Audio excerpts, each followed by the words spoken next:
Perkenalkan, nama saya Fajar Pratama Aji, NIM 1805520074 dari program studi akuntansi Fakultas Ekonomi dan Bisnis Universitas Tikubang Unisbank Semarang.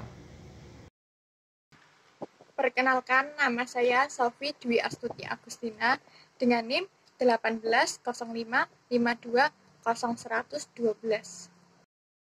Hai semuanya, perkenalkan nama saya Priscilia Aulia Rahma dengan NIM 1805520115.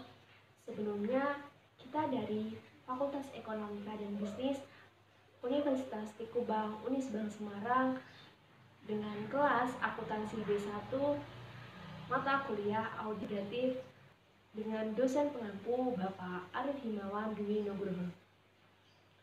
Di sini kita akan membahas tentang teori kecurangan. Sebelum masuk ke dalam pembahasan, saya akan membacakan tentang agenda apa sih yang akan kita bahas. Yang pertama ada description of fraud, yang kedua ada fraud tree, yang ketiga ada Ghosn theory, yang keempat ada triangle theory, yang kelima ada diamond theory, yang keenam ada pentagon theory. Yang pertama, kita akan masuk dalam agenda pembahasan tentang description of fraud. Apa sih itu fraud? Mengapa manusia melakukan fraud? Atau dalam konteks Indonesia, mengapa pejabat penting dengan kedudukan dan penghasilan yang tinggi atau termasuk guru besar di perguruan tinggi ternama dari pimpinan LSM yang mempunyai misi memberantas korupsi justru terlibat dalam tindakan pidana korupsi? Jawabannya sederhana, yaitu korupsi terjadi karena corruption atau fraud by need, by greed, and by opportunity, yang artinya korupsi karena kebutuhan, karena serakah, dan karena ada peluang. Hal tersebut dijelaskan oleh Donald R. Kreisky. Seorang sosiolog termasyhur, Edwin H. Sutherland, memperkenalkan istilah white collar crime, yang menjadi istilah terkenal dengan berbagai pengertian. Banyak fraud papan atas sejak dulu kala dilakukan oleh pengusaha dan profesional berkerah putih. Istilah ini kembali menjadi populer dan terungkapnya kasus Enron dan kasus lain di Amerika Serikat dan Eropa. Di Indonesia, kejahatan atau tindak pidana korupsi terbesar juga dilakukan oleh kelompok elit ini, yaitu korupsi berkerah putih, para koruptor berkerah putih. Selanjutnya kita akan masuk dalam pembahasan fraud dalam perundangan kita. Pengumpulan dan pelaporan statistik tentang kejahatan di suatu negara dapat dilakukan sesuai dengan klasifikasi kejahatan dan pelanggaran atau tindak pidana menurut ketentuan perundang-undangan negara tersebut. Atau kalau pengumpulan dan pelaporan statistik ini dilakukan oleh lembaga internasional seperti PBB, Interpol, CIA, dan lain-lain. Mereka membuat template berisi definisi dari bermacam-macam jenis kejahatan atau types of crime dan meminta negara peserta mengolah ulang datanya dengan template tersebut atau lembaga. Fraud dalam KUHP ada beberapa pasal. Yang pertama ada pasal 362 tentang pencurian. Definisi dalam KUHP tentang pencurian adalah mengambil barang sesuatu yang seluruhnya atau sebagian kepunyaan orang lain dengan maksud untuk dimiliki secara melawan hukum. Yang kedua ada pasal 368 tentang pemerasan dan pengancaman.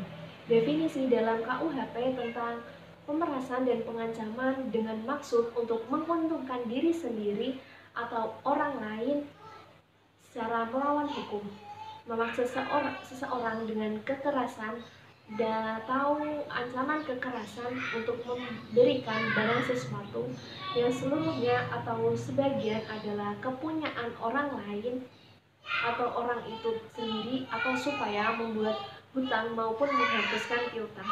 Yang ketiga adalah pasal 372 tentang penggelapan. Definisi dalam KUHP tentang penggelapan adalah dengan sengaja melawan hukum, memiliki barang sesuatu yang seluruhnya atau sebagian adalah kepunyaan orang lain, tetapi yang ada dalam kekuasaannya bukan karena kejahatan. Yang keempat ada pasal 378 tentang perbuatan curang. Definisi dalam KUHP tentang perbuatan curang dengan maksud untuk menguntungkan diri sendiri atau orang lain secara melawan hukum dan memakai nama palsu atau martabat palsu dengan tipu muslihat ataupun rangkaian kebohongan, menggerakkan orang lain untuk menyerahkan barang sesuatu kepadanya atau supaya memberi hutang atau penghapusan piutang. Selanjutnya yang nomor 5 ada pasal 396 tentang merugikan pemberi piutang dalam keadaan pailit. Yang selanjutnya nomor 6 ada pasal 406 tentang menghancurkan dan merusakkan barang. Definisi KUHP tentang menghancurkan dan merusakkan barang dengan sengaja atau melawan hukum, menghancurkan, merusakkan, membuat tidak dapat dipakai atau menghilangkan barang sesuatu yang seluruhnya atau sebagian milik orang lain. Yang terakhir nomor 7 ada pasal 209, 210, 287, 388, 415, 417, 418, 419, 420, 423, 425, dan pasal 435 yang secara khusus diatur dalam Undang-Undang Pemberantasan Tindak Pidana Korupsi yang mengacu pada Undang-Undang Nomor 31 Tahun 1999. Di samping KUHP yang sudah saya jelaskan tadi, juga ada ketentuan perundang-undangan lain yang mengatur perbuatan melawan hukum yang termasuk dalam kategori fraud, seperti Undang-Undang tentang Pemberantasan Tindak Pidana Korupsi, berbagai undang-undang perpajakan yang mengatur tindak pidana perpajakan, Undang-Undang tentang pencucian uang, Undang-Undang Perlindungan Konsumen, dan lain-lain. Selanjutnya pembahasan yang kedua adalah fraud tree atau pohon fraud. Secara skematis, Association of Certificate Fraud Examiners atau ACVE menggambarkan occupational fraud dalam bentuk fraud tree. Pohon ini menggambarkan cabang-cabang dari fraud dalam hubungan kerja beserta ranting dan anak rantingnya. Para akuntan memahami istilah bahasa Inggris dalam fraud tree karena itu adalah istilah yang lazim digunakan dalam buku teks akuntansi dan auditing. Occupational fraud tree ini mempunyai 3 cabang utama, yakni corruption, asset misappropriation, fraudulent statement. Pohon kecurangan dapat dilihat di PPT yang ada di atas. Yang pertama, saya akan menjelaskan tentang corruption. Cabang dan ranting menggambarkan fraud yang diberi label corruption dapat dilihat dari sisi kiri dari fraud tree. Istilah corruption di sini serupa tetapi tidak sama dengan istilah korupsi dalam ketentuan perundang-undangan kita. Istilah korupsi menurut Undang-Undang Nomor 31 Tahun 1999 meliputi 33 pidana korupsi dan bukan 4 bentuk seperti yang digambarkan dalam ranting-ranting conflict of interest, bribery, illegal gratuity, economic extortion. Conflict of interest atau benturan kepentingan sering kita jumpai dalam berbagai bentuk. Di antaranya bisnis plat merah atau bisnis pejabat atau penguasa dan keluarga serta kroni mereka yang menjadi pemasok atau rekanan di lembaga-lembaga pemerintah dan di dunia bisnis sekalipun. Ciri-ciri atau indikasinya mereka menjadi pemasok adalah sebagai berikut. Yang pertama, selama bertahun-tahun, bukan selama pejabat tersebut berkuasa. Jadi, ini dilakukan melalui kontrak jangka panjang, bisnis berjalan terus meskipun pejabat tersebut sudah lengser. Yang kedua, ada nilai kontrak-kontrak itu relatif mahal ketimbang kontrak yang dibuat at arm's length. Dalam bahasa sehari-hari, praktek ini dikenal sebagai markup atau penggelembungan. Istilah markup sendiri sebenarnya kurang tepat karena baik markup atau markdown merupakan bagian dari praktek bisnis yang sehat. Yang ketiga, pada rekanan ini, meskipun hanya segelintir, menguasai pangsa pembelian yang relatif sangat besar di lembaga tersebut. Yang keempat, meskipun rekanan ini keluar sebagai pemenang dalam proses tender yang resmi, namun kemenangannya dicapai dengan cara-cara tidak wajar. Yang kelima, hubungan antara penjual dan pembeli lebih dari hubungan bisnis. Pejabat atau penguasa bisa menggunakan sanak saudaranya atau nepotisme sebagai orang depan, atau ada persekongkolan kolusi yang melibatkan penyuapan atau bribery. Konsep konflik of interest digunakan dalam konvensi PBB mengenai pemberantasan korupsi. Indonesia meratifikasi konvensi ini. Pengertian, definisi, atau konsep konflik of interest dapat memperkaya wawasan kita mengenai makna korupsi kalau ia dicantumkan dalam Undang-Undang Pemberantasan Tindak Pidana Korupsi. Memasukkan konflik undang-undang mempunyai keuntungan yaitu pembuktian tindak pidana korupsi yang mengandung unsur konflik of interest relatif lebih mudah. Kemudian, pembuktian tindak pidana korupsi ini bermanfaat dalam kasus-kasus penggandaan barang dan jasa. Dari contoh-contoh di atas dapat kita lihat pertautan antara benturan kepentingan dengan bribery, illegal gratuities, dan economic extortion. Bribery atau penyuapan merupakan bagian yang akrab dalam kehidupan bisnis dan politik di Indonesia.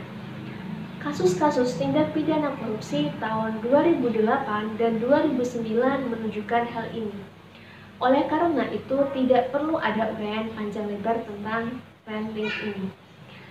Kickbacks atau secara harfiah berarti tendangan balik merupakan salah satu bentuk penyuapan di mana si penjual mengikhlaskan sebagian dari hasil jualannya. Kickback berbeda dengan bribery. Dalam hal bribery, pemberinya tidak mengorbankan suatu penerimaan.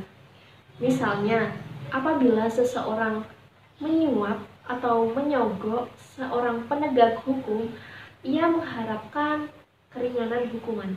Dalam contoh kickback, pemberinya menerima keuntungan materi.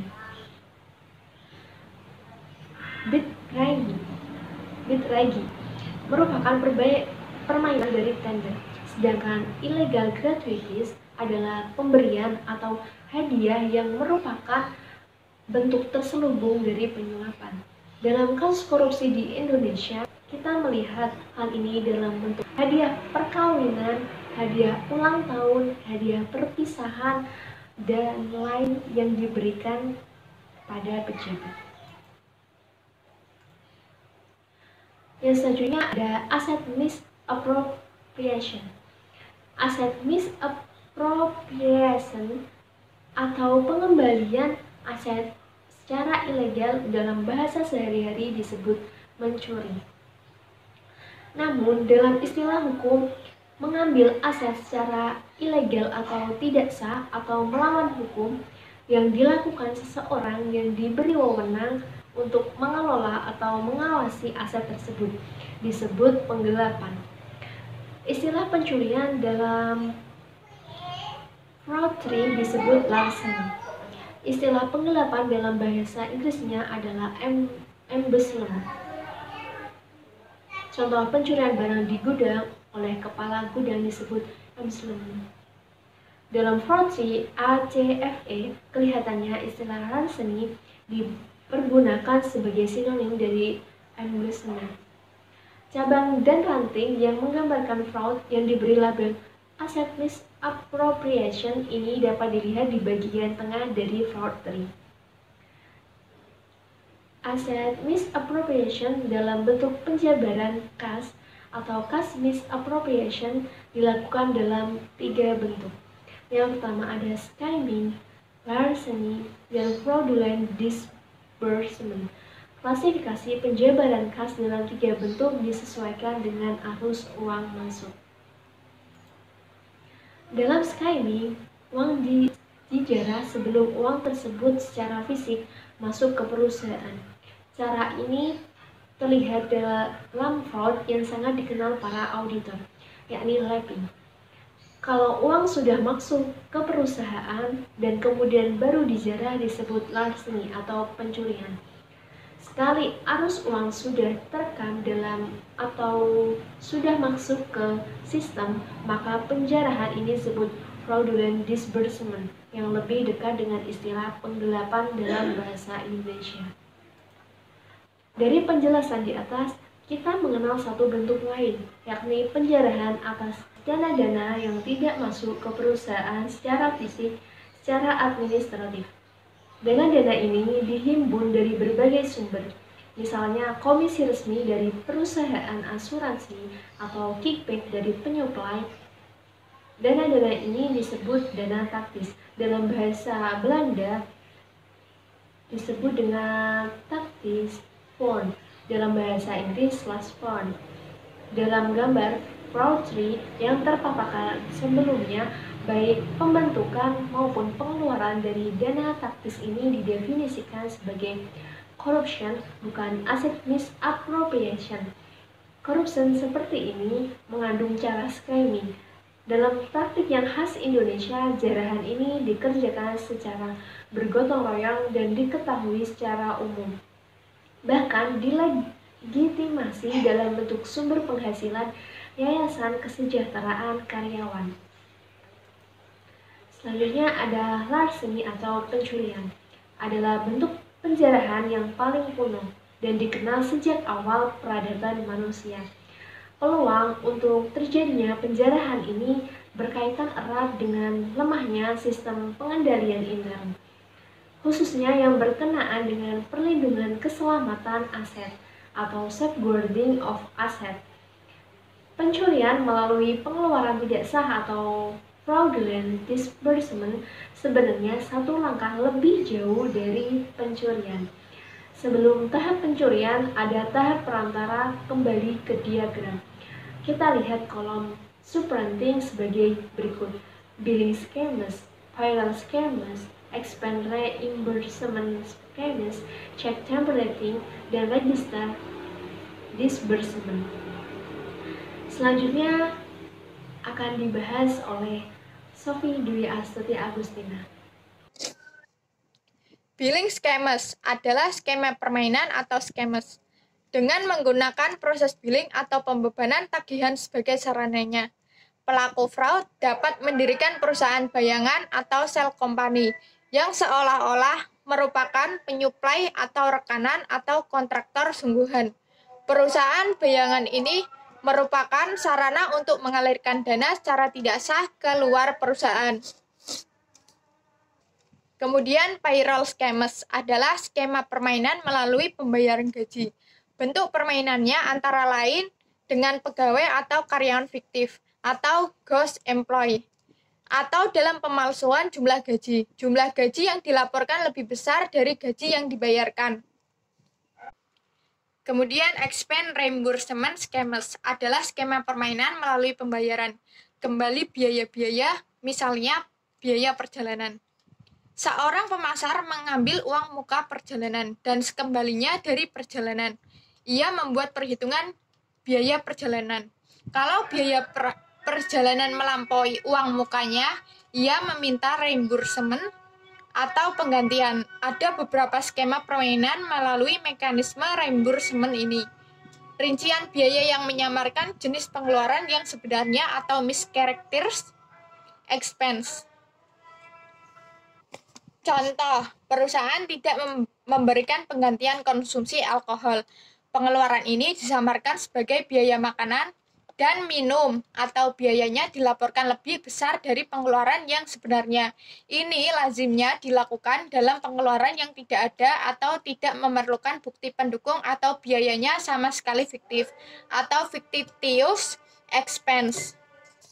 Kemudian ada check tampering, adalah skema permainan melalui pemalsuan cek. Hal yang dipalsukan bisa tanda tangan orang yang mempunyai kuasa mengeluarkan cek atau endorsement-nya, atau nama kepada siapa cek yang dibayarkan, atau cek yang disembunyikan, atau disebut juga dengan concealed cek. Dalam contoh terakhir, pegawai meminta 2 buku cek dari bank. Sesuatu yang diketahui secara resmi hanya satu buku.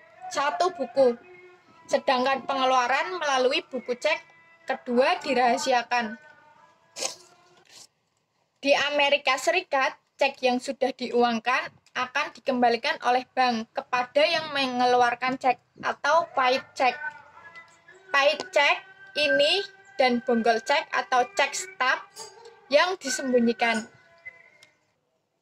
Kemudian register disbursement adalah pengeluaran yang sudah masuk dalam cash register. Skema permainan melalui register disbursement pada dasarnya ada 2, yakni false refund atau pengembalian uang yang dibuat-buat, dan false void atau pembatalan palsu. Pelanggan datang membawa uang yang dikembalikannya, misalnya karena tidak puas dengan barang yang dibelinya. Untuk itu, ia akan mendapat refund atau menerima kembali uangnya, atau pembatalan pembebanan kredit card-nya. Dalam false refund, ada berbagai cara penggelapan, di antaranya penggelapan dengan seolah-olah ada pelanggan yang mengembalikan barang dan perusahaan memberikan refund. Selanjutnya, false funds, hampir sama dengan false refund.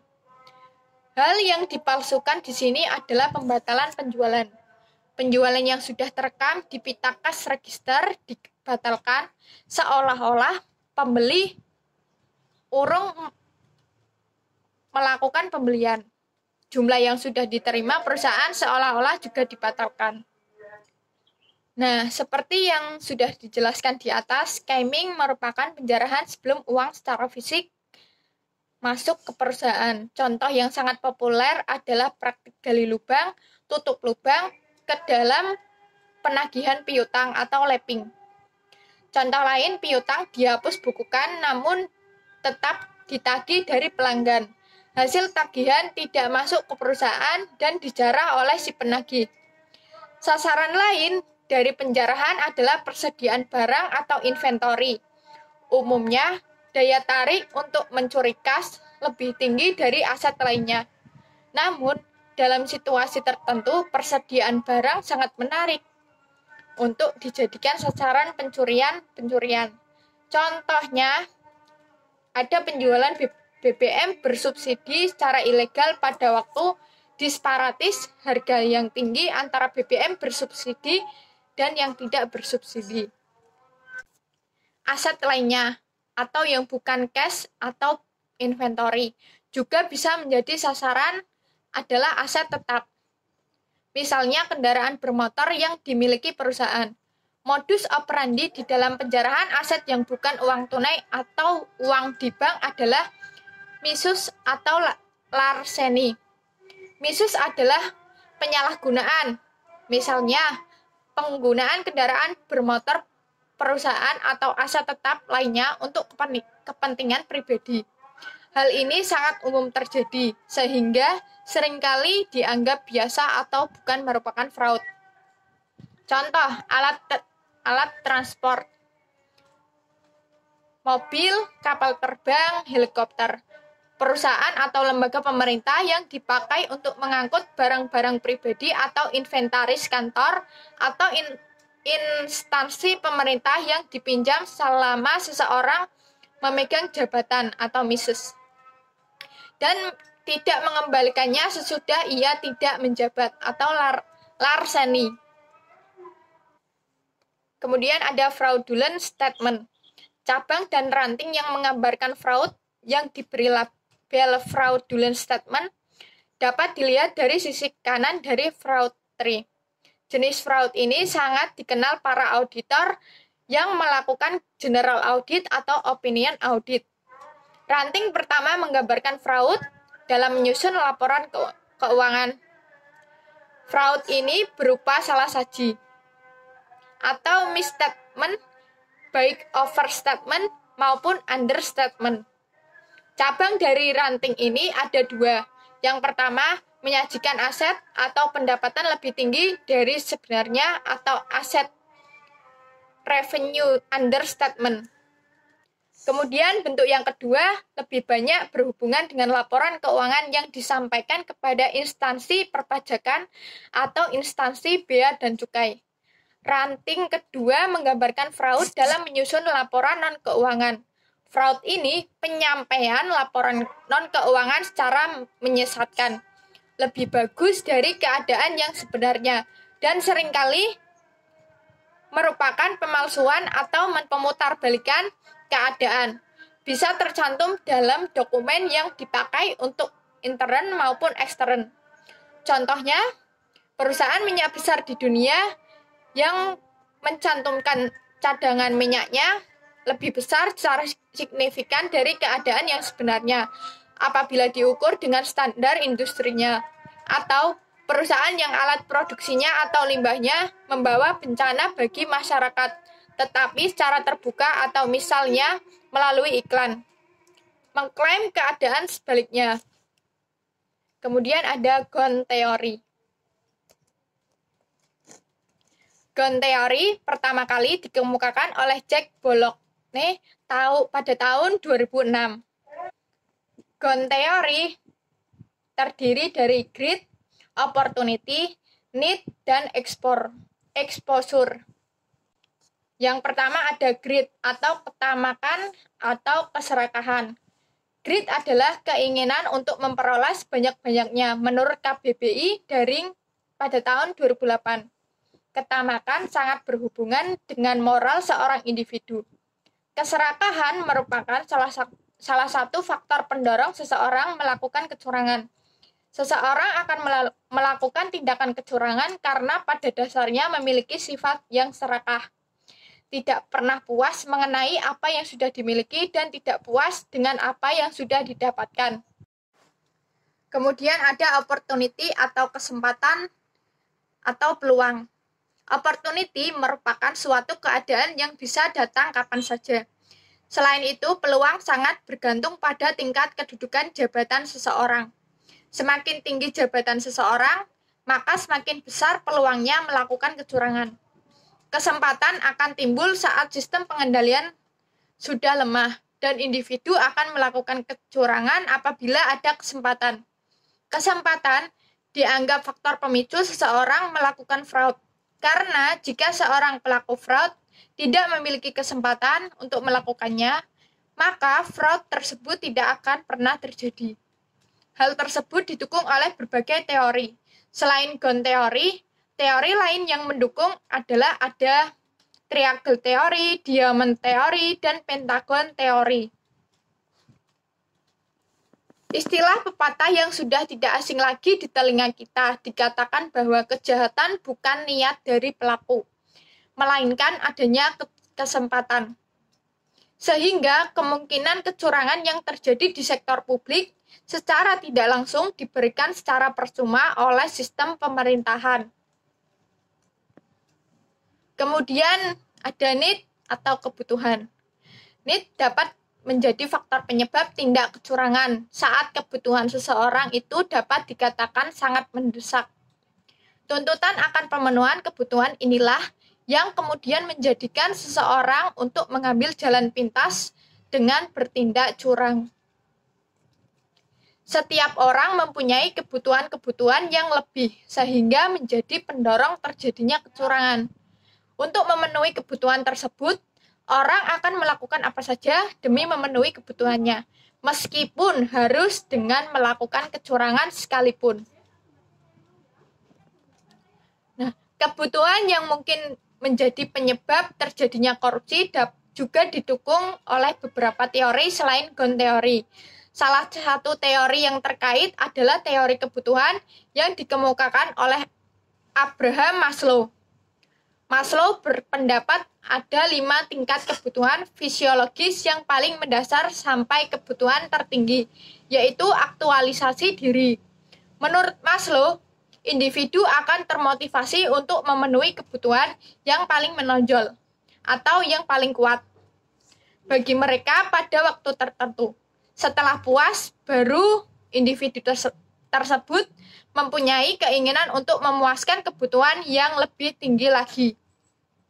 Berdasarkan teori Maslow, dapat dikatakan bahwa perilaku korupsi itu dilakukan karena adanya kebutuhan setiap individu. Selanjutnya ada exposure atau pengungkapan. Exposure berkaitan dengan hukuman pelaku fraud.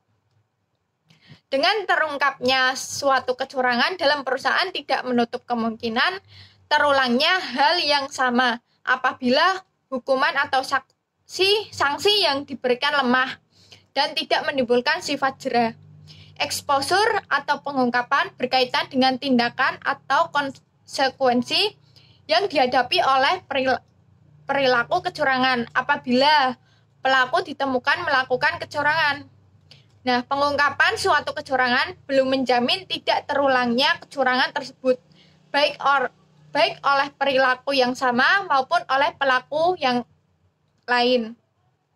Oleh karena itu, setiap pelaku kecurangan seharusnya dikenakan sanksi yang berat apabila perbuatannya telah terungkap. Nah, pengungkapan yang mungkin menjadi penyebab terjadinya korupsi juga didukung oleh selain dari Gon teori. Salah satu teori yang terkait adalah teori pencegahan yang dikemukakan oleh Anselm von Feuerbach mengenai psikologis Zhuang. Anselm mengatakan apabila setiap orang mengerti dan tahu bahwa melanggar perbuatan hukum itu diancam dengan pidana, maka orang itu akan mengerti dan tahu juga akan dijatuhi pidana atas kejahatan yang dilakukannya, sehingga tercegahlah bagi setiap orang untuk berniat jahat, sehingga di dalam jiwa orang masing-masing tersebut telah mendapatkan tekanan atas ancaman pidana tersebut. Selanjutnya, saya akan membahas tentang fraud triangle. Fraud triangle biasa disebut dengan segitiga kecurangan. Teori ini dicetuskan pertama kali oleh Dr. Donald Creasy, salah seorang pendiri ACFE yang dikutip oleh pengarang auditing antara lain Steve Albrecht dalam bukunya Fraud Examination dan Alvin Arendt CS dalam Auditing and Assurance Service. Dalam fraud triangle terdapat 3, yaitu pressure, yang kedua opportunity, dan yang ketiga rationalization. Kemudian yang pertama pressure. Tekanan atau pressure adalah dorongan orang untuk melakukan fraud. Pada umumnya, tekanan muncul karena kebutuhan atau masalah finansial, tapi banyak juga yang hanya terdorong oleh keserakahan. Ada beberapa faktor risiko yang berkaitan dengan tekanan atau dorongan untuk melaporkan kecurangan. Yang pertama, stabilitas atau profitabilitas keuangan terancam oleh ekonomi, industri, atau kondisi operasi entitas. Kedua, tekanan berlebihan bagi manajemen untuk memenuhi persyaratan dan ekspektasi pihak ketiga. Yang ketiga, situasi keuangan personal, dewan direksi atau manajemen terancam oleh kinerja keuangan entitas.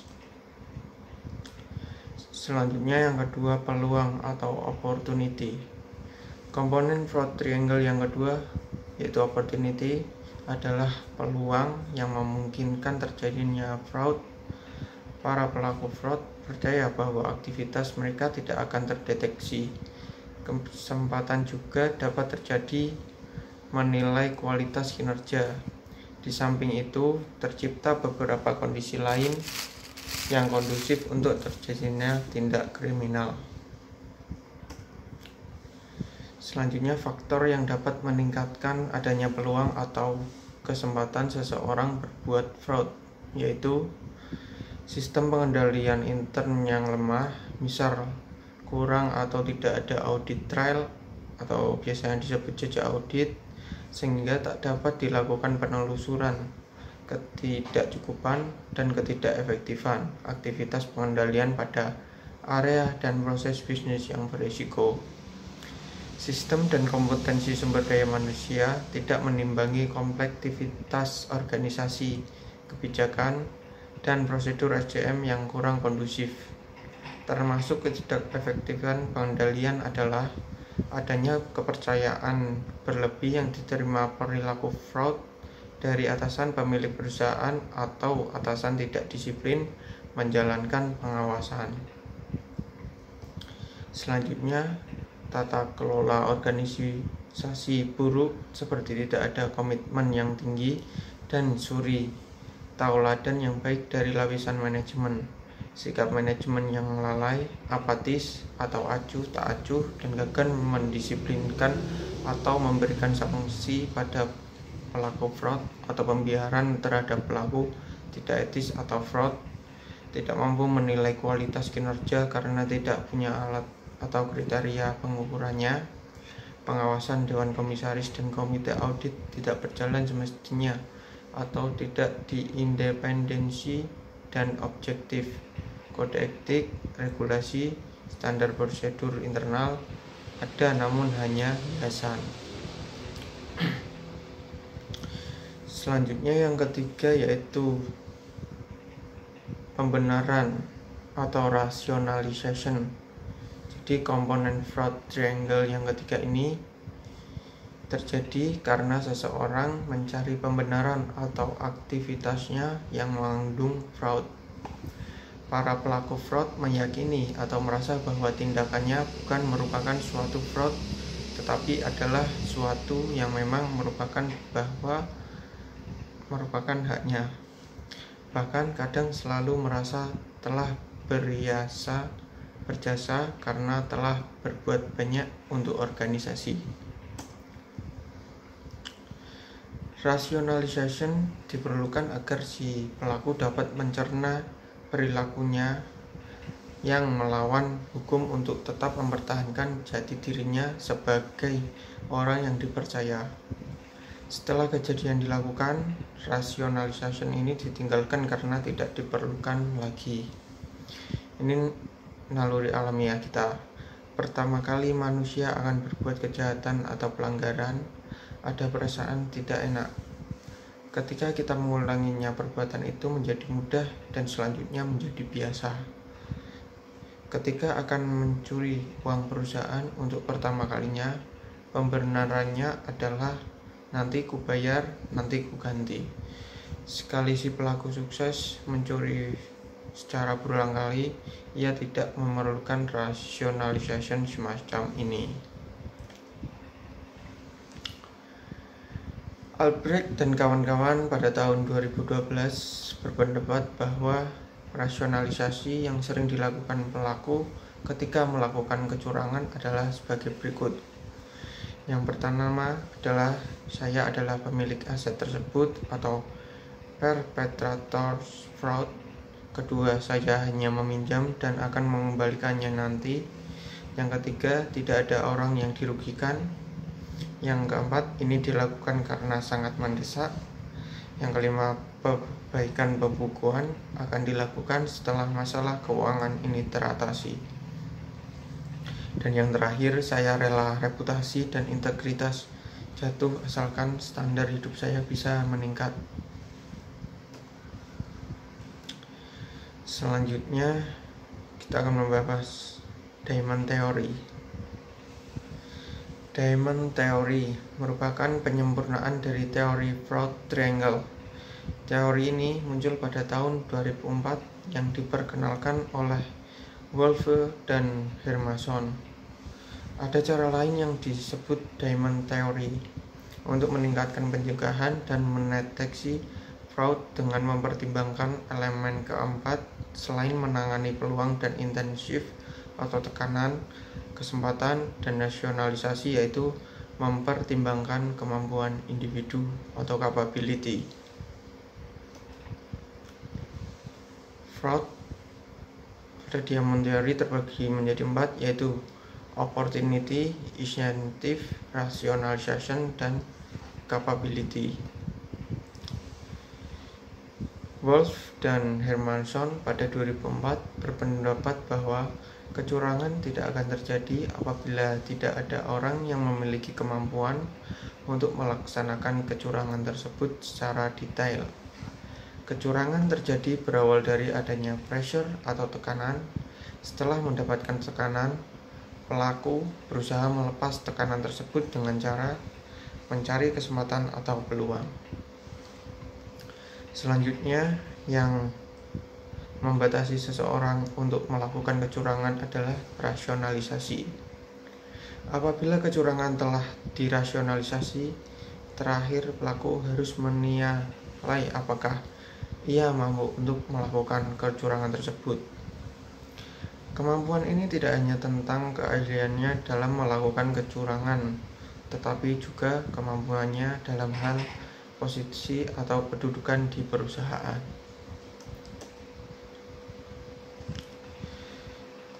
Adapun sifat-sifat pelaku kecurangan terkait faktor kemampuan atau capability, yaitu yang pertama, position and function atau posisi dan fungsi. Kedudukan dan fungsi seseorang dalam perusahaan dapat memberikan kemampuan untuk melakukan kecurangan. Yang kedua, brains atau intelligence and creativity atau kecerdasan dan kreativitas. Seseorang yang memiliki kecerdasan atau kreativitas lebih dapat dengan mudah untuk mengetahui kelemahan-kelemahan yang ada di dalam perusahaan. Dan yang ketiga, confidence and ego atau keyakinan dan ego. Artinya seseorang yang memiliki rasa percaya diri yang tinggi dan ego yang besar sulit untuk terdeteksi ketika melakukan kecurangan. Yang keempat, coercion skills atau keahlian untuk mempengaruhi. Keahlian dalam mempengaruhi seseorang sangat penting untuk dimiliki oleh pelaku kecurangan agar semakin banyak orang yang terlibat dalam lingkaran kejahatan tersebut dan power yang dimiliki menjadi lebih kuat. Yang kelima, effective lying atau lihai dalam berbohong. Pelaku harus mampu berbohong secara meyakinkan agar kecurangannya tidak dapat terdeteksi. Dan yang terakhir, immunity to stress, tidak mudah stres. Pelaku harus menjaga diri agar tidak stres karena sebuah kecurangan memiliki tingkat kerumitan yang tinggi sehingga pelaku yang tidak mampu menjaga dirinya bisa menjadi stres. Selanjutnya yang keenam, yaitu Pentagon Theory.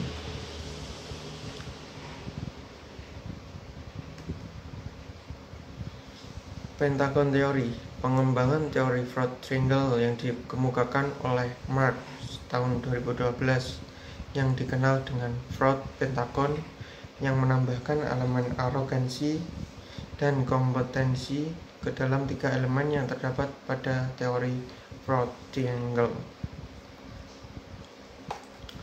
Yang pertama, arogansi.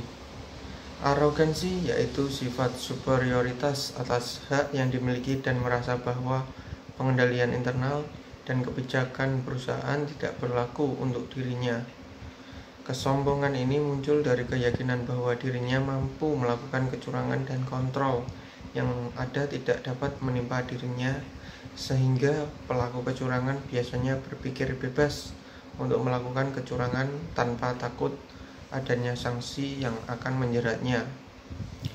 Pelaku fraud percaya bahwa pengendalian internal yang diterapkan tidak dapat menimpa dirinya, sehingga pelaku biasanya berpikir bebas tanpa takut adanya sanksi yang akan menjeratnya.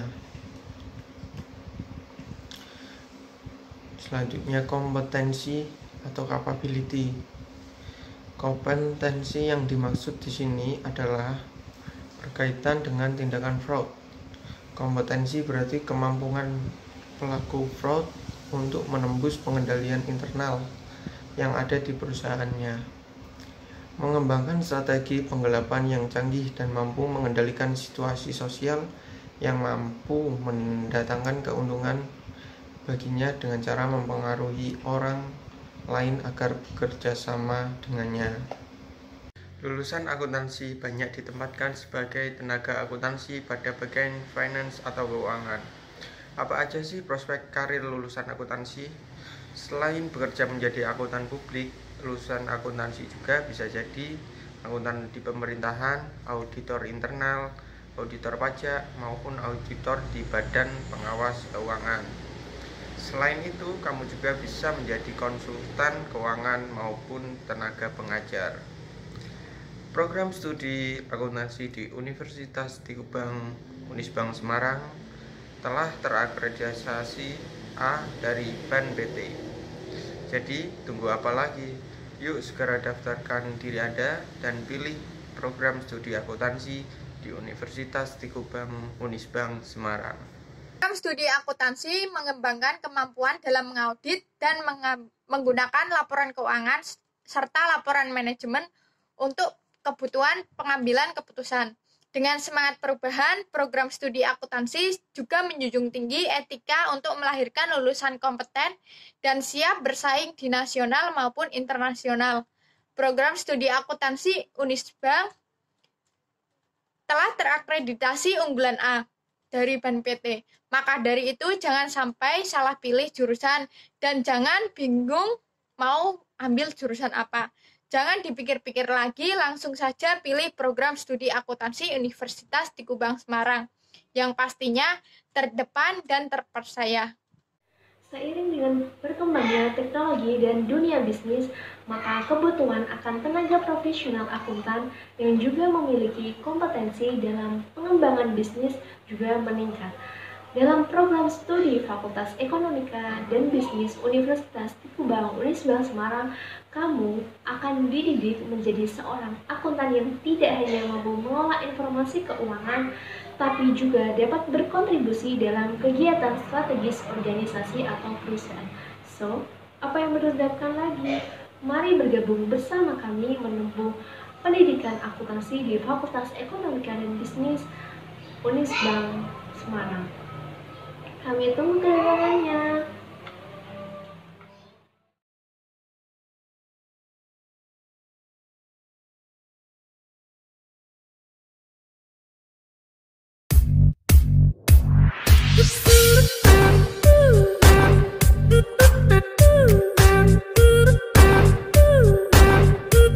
Thank you.